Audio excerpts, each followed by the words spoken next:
really high performance is 90% those identity traits, the why we do the things we do, how we react when things don't go to plan, how we carry ourselves in all areas of life. I'm Ian Hawkins, and this is Sport is Life.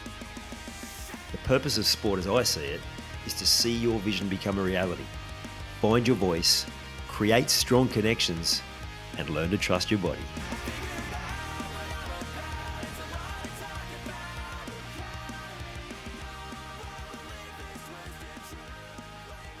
I talk regularly about being a sport parent.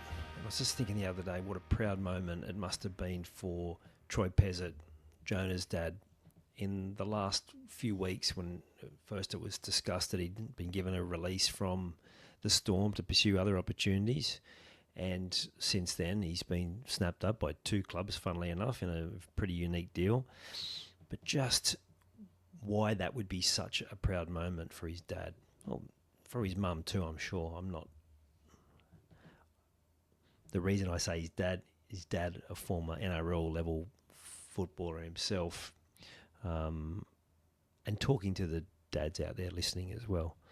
So he was heavily pursued. So that's the first thing. And I think the key thing is not just because of his talent, but because of his character and because of his attitude. And that's a really important thing to focus on, because when we talk about high performance, so much of it comes from those intangibles, because there's plenty of people who've got infinite amount of skill, and you would have seen it, those kids that you grew up playing with, against. You might have seen them, you might have coached them, and they don't eventually go on to that high performance level, or they don't go on to that elite level. And a lot of the reason for that is because they don't have those elements. And one of the things that the Storm said when they gave him full blessing to give him that opportunity to get out of his contract and pursue other opportunities, they talked about his class and his professionalism through the whole process. What we've seen of him as a player, he has a calmness about him. He has incredible decision making under pressure. Now, that's not coincidence. That's the result of, obviously he's been in a good system, but these are the things that are born from a young age. So he's obviously got good guidance. And again, I can only imagine a lot of that's come from his dad. And hearing all of these things said about your son would mean so much more to you than purely just football ability. Because the God-given talent, it only goes so far. But it's those extra elements that we really want to focus on as parents, coaches, and in our own day-to-day life. So he's stepping out of his comfort zone. He's had to overcome huge adversity. Did his ACL in 2024, and he's had to work his way back.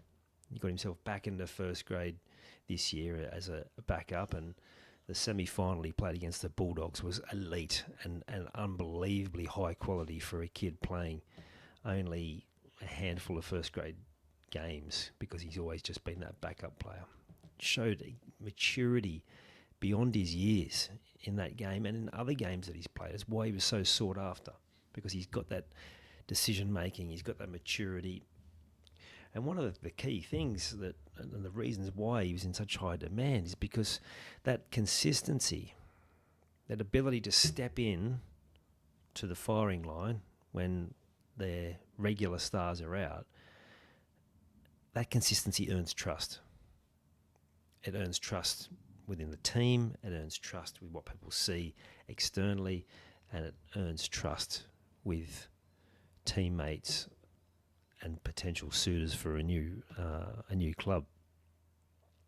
And then also because, his dad's had that playing career, really cool, again, for his dad, that he's following that and building on that legacy, but he's not just repeating what his dad did.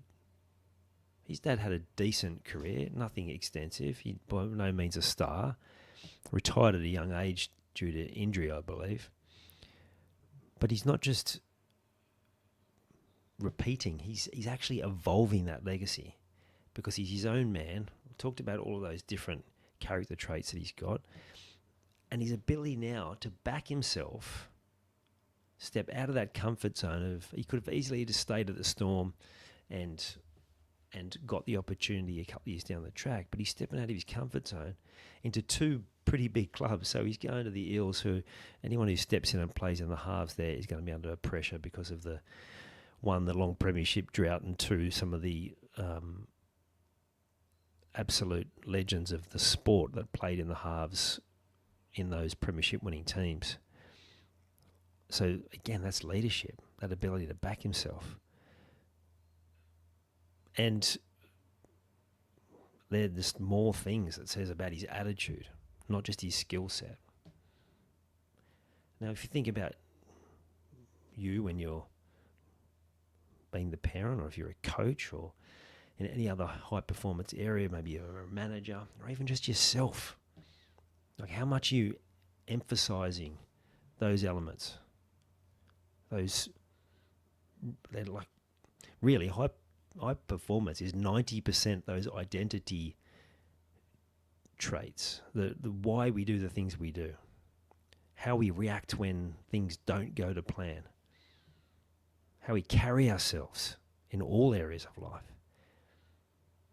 Are you prioritizing them? Are you implementing them? Are you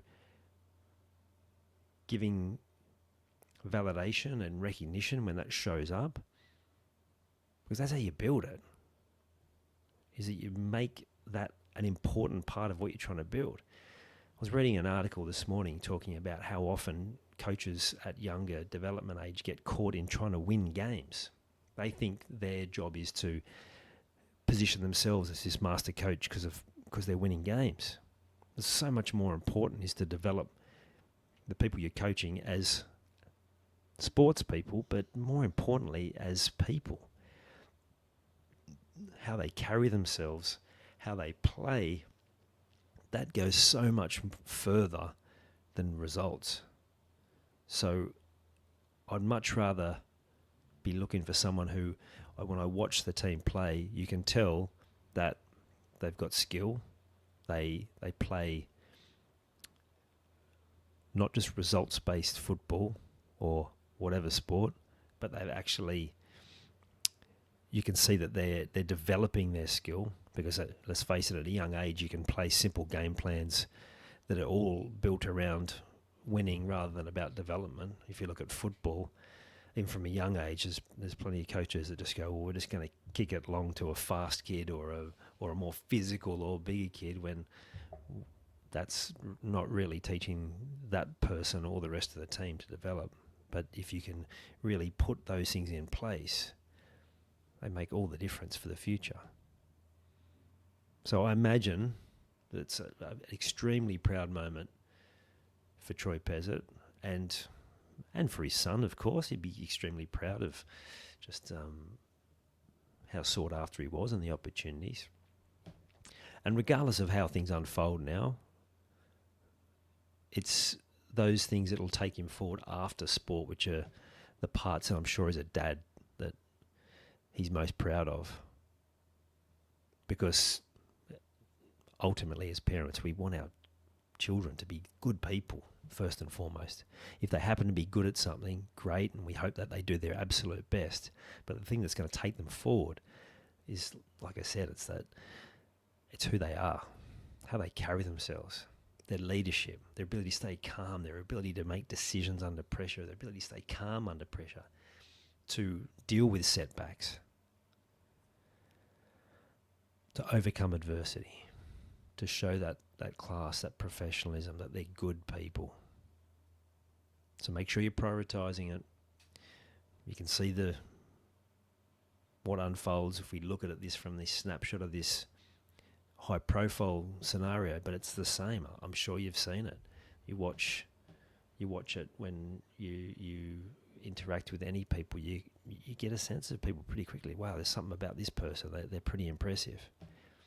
And I can remember that I've shared this story before, and there's part of me that doesn't like sharing it because I don't want it to seem like I'm unnecessarily bragging, but there's also part of me that loves to share it because it's a product of the work that my wife and I did to be better parents.